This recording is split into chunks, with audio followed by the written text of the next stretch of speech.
आज दिनांक 8 जून आजच्या प्रवचनाचा विषय विषयाकडचा ओढा भगवंताकडे लावावा.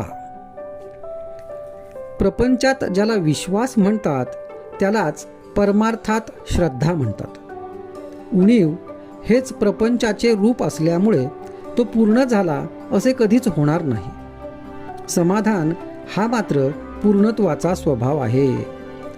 निर्हेतुक कर्म करण्याने खरी सात्विकता उत्पन्न होईल आणि पुढे पूर्णाहुती दिली जाईल.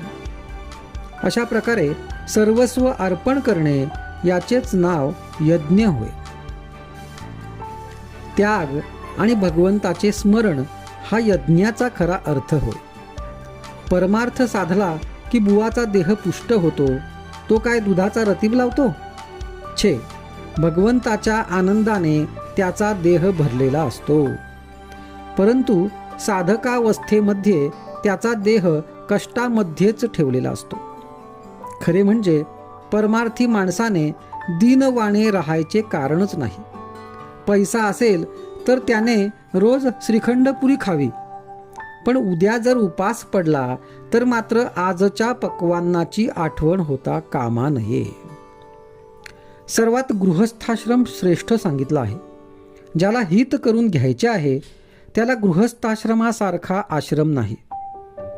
पण लग्न करून सर्व काळ विषयात घालवू लागलो आणि प्रपंचाची कर्तव्ये करायची राहिली तर मग लग्न करून काय साधले? उद्योग करून पोट भरायचे हे खरे, पण नोकरी करून मालकाला सर्वस्व मानू लागलो तर आणि देवाला विसरलो तर नाही उपयोग. देवाला स्मरून नोकरी करावी. गृहस्थाश्रमात देव भेटणार नाही असे जो म्हणेल त्याचे खरे मानू नये.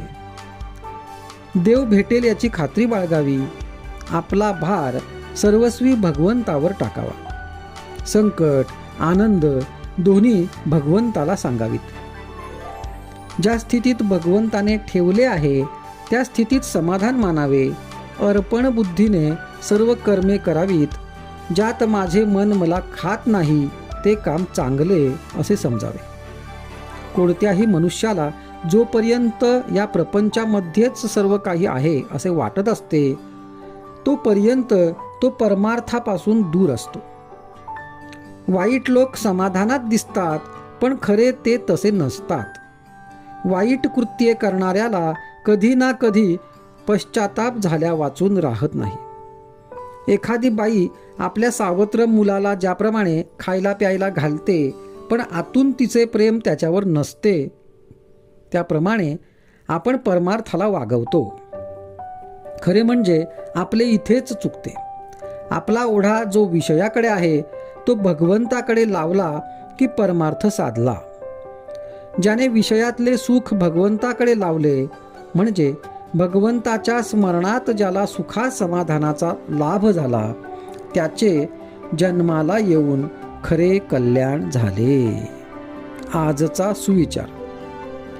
प्रपंचात जी आपली चिकाटी आहे तिच्या 1/4 चिकाटी जरी भगवंतासाठी आपण धरली तरी आपले काम भागेल.